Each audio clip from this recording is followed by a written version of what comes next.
I used to hate women with high body counts for ruining men.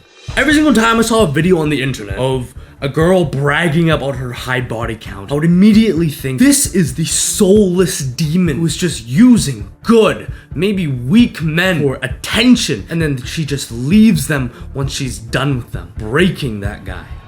And that if you're a woman, how can you give away the most sacred part of yourself to so many people? But then I was like, At that time, when I asked myself, like, what do I envision for the future that would make me feel cool? Or what did I truly want? And it was to sleep with a fuck ton of women. So, by the end of this video, you will learn the negatives of being a hoe for both women and for men. Let's talk about the disadvantages of being a hoe. Last week when I was practicing boxing with my buddy, he was there with his girlfriend's younger sister. And we finished up our session and I noticed on her phone that she had one of the dating apps, Hinge. And if you guys know me, you know that that was my shit back in the day, man. Like, I knew all the ins and outs of the dating apps and all the PUA things to say to women to get them interested. And it's a whole mindfuck. Don't watch those videos on the internet, kids. But I remember asking her, like, I didn't know you were into dating. Like, let me see your profile, right? And I was making jokes like, oh, of course, you gotta put the bikini one at the bottom so the guys don't think you're a slut.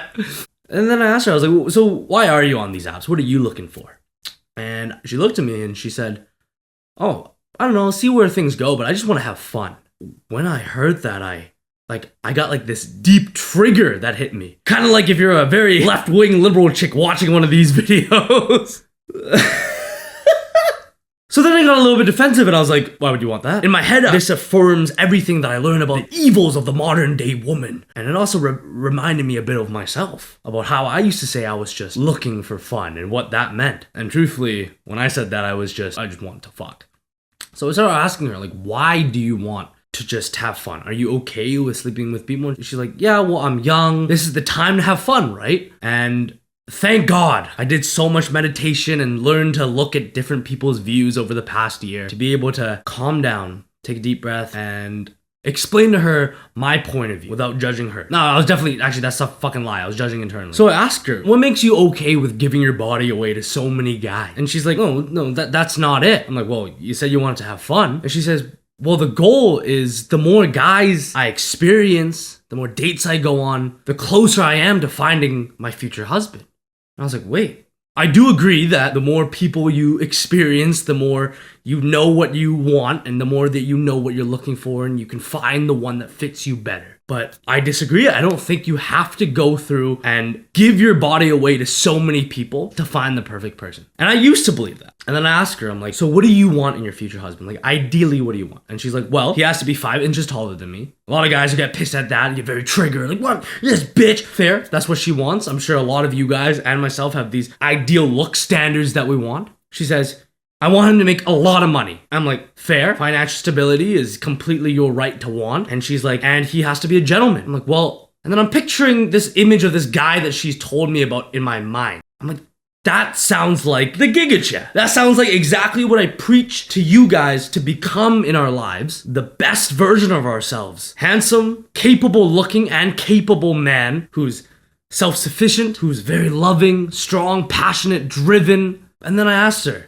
do you think that a man like that wants somebody who's experimented with a lot of guys? And she's thinking to herself, and I want to condense the rest of our conversation down into some of the most important points that we talked about. Now, of course, out there's like a handful of guys who fit the criteria of the Giga Chad who would be completely okay with a girl with 10, 20, 50, 100 body count. And that is something that just doesn't make them insecure. They're completely fine with it. It's not even on their hierarchy of importance. But from experience and from meeting guys like this in real life, I'll say the majority of them, especially the healthy, the more spiritually intact ones, see a high body count either from a woman's perspective or a guy's perspective as somebody who lacks the mental discipline to wait out for a partner that will suit them better. So whether you want to blame society's corrupt, all men are misogynist, or you're a very traditional type of guy and these values that we're talking about hold very true to you, here are some of the societal disadvantages in the modern Western world for women to be more promiscuous.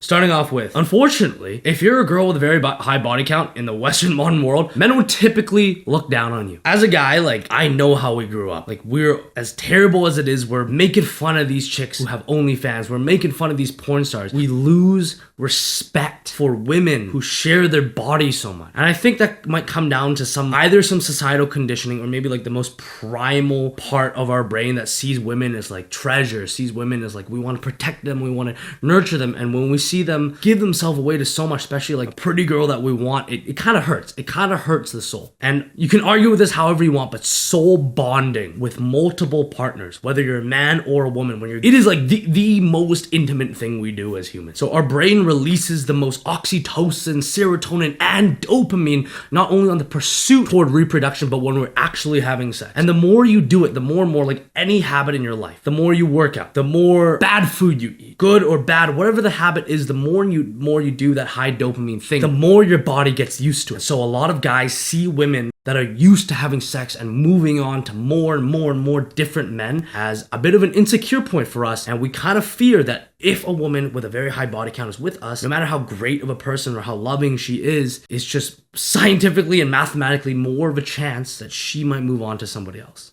And the most important point is, for some guys, most guys I would assume, purity is such an attractive thing. Right now, imagine your future wife. Now imagine she had a very promiscuous past. Okay, that's fine. Maybe you can get over it. It doesn't really matter to you. Now imagine those 10, 20, 100 guys like doing the same fucking nasty shit that you would be doing with her in bed. You can call this a very insecure point, but whether you're a guy or a girl, it doesn't feel good imagining your partner with other people, unless you're Sneeko.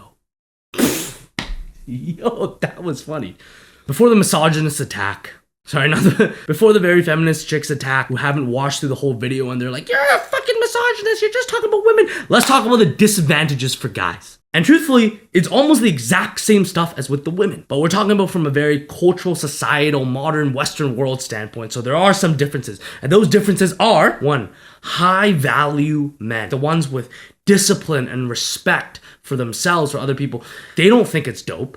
Those are the guys who aren't envisioning sleeping with hundreds of girls over their lifetime, but envisioning that beautiful, loving, nurturing wife that they're going to be spending the rest of their life with, and putting their focus to envisioning how to attract her, how to retain her, how to treat her, how to build out the dream life as a partnership with her. So it's our duty as guys to show other men, like, we want to push this narrative that it's the new cool thing to focus our energy on that like one single nurturing wife. The more men that get behind this message, the more that we can like tell our friends and reinforce. And at first they're gonna be like, oh, that's kind of gay. Like, I'm just gonna go fuck a ton of chicks. But the more that we can show them, like, no, that we genuinely think it's cool to save ourselves for people that we think will be right, not go out and have a ton of casual sex and lose our soul to a ton of women, and save ourselves for people that deserve us. If the pinnacle of masculinity is about discipline and leadership, then become that leader. For example, if I'm the leader of this 4,000 subscriber YouTube channel, there's 4,000 other young men looking up to me to keep growing, to keep learning, and keep making the right choices. And if personally, let's say I got into a breakup tomorrow and I went out and had that villain arc where I went out and fucked a ton of chicks, be honest, you guys would lose respect for me. How could I preach this stuff about discipline, sexual discipline, quitting porn, stopping your addictions, finding self-love before love from other people, and then I just go out and fuck a ton of chicks? And if I ever did that, I would hope that you would see through that shit. Like, most of you guys aren't seeing through the shit that these other YouTubers are throwing at you. I'm telling you to see through it and unsubscribe from my channel or call me out on it. But if none of those points encourage you men to stop just hating on women for having high body counts and try to look at yourselves to set a good example, then maybe this one will. And that's the most important. You want to become that Giga Chad version of yourself that can attract so many women, but you don't let them get to you. And I'm not saying this like they have a ton of women and you just ghost them all the time, but think about how attractive that is. Like, think about it from the reverse standpoint. That beautiful woman with swarms of guys wanting her attention, but she's like, nope, I'm saving myself for a really good man. I'm okay. And she like politely tells these guys that she doesn't want. Like that is like one of the most attractive things in the world. And now that's what we gotta do as guys. We gotta build our value up. I'm not saying just be soft your whole life and don't still get on this fucking masculine journey of becoming the fucking superior Giga Chad version. So we wanna get our finances up. We wanna get our value as a human up. We wanna also practice our self-love, our gratitude, become strong physically, mentally, keep working on ourselves and the product of you. Imagine all the girls that you couldn't have gone before. Now like they are hitting you up in the DMs. I remember before I started lifting weights, I had low confidence as a man. Like I'd walk into the gym and I'd see other girls and I'd be terrified. And now it's like, just because like something that was free, building up this body, I'm able to be like not scared of women and go up and talk to them. I'm not saying like every single girl turns heads when I walk in or anything, but you develop this confident aura from building yourself up as a just like a higher value human being. And once you get to that stage where there's women attracted to you and you're not the one having to like beg and reach out, now imagine there's like hundreds of women around you and they all want you, but you're like, no, I don't want that. No, like you're not good enough for me. You're not good enough for me. And you save yourself for the one who you see through that bullshit. You see through the makeup and you see through the glamour and you pick the one who is loving and present and wants the best for you and you want the best for her. That is probably the most attractive thing you can do as a dude. A quick rundown on this Giga Chad hierarchy of getting there. Like the first stage of it is quitting your addictions. You know, quitting those bad habits that make you lose value in yourself as a man. Like the porn, the drugs, the consumption of social media. And then the second stage is just becoming more successful. Doesn't have to be financial, but becoming more successful in something that you're passionate about. Whether it's weightlifting, or maybe you want to become the best author, becoming successful, having that drive to be amazing at that. And the third and final hierarchy of becoming the Giga Chad is just becoming so present and so loving to people that even when people disagree with your points, people criticize you, people hate on you, you're able to give love back. You want to become what you want to attract. And most importantly, boys, we can have these views and not hate others that have opposing views, but just simply have them because we believe in them and because for us, it's a sign of self-respect. Boys, I wish you good luck on your journey on becoming the Giga Chad version of yourselves. And if nobody told you so today, I want to say I'm fucking proud of you. Maybe you didn't accomplish all you wanted today. Maybe you were disappointed in how you acted in a situation, but realize we are all still learning. We will all still fuck up. And I'm proud of you for working so hard. Love you, boys. I'm gonna pop another one of my videos up somewhere on the screen so you can help the channel grow if you'd like the videos. Love you, boys. Become what you want to attract.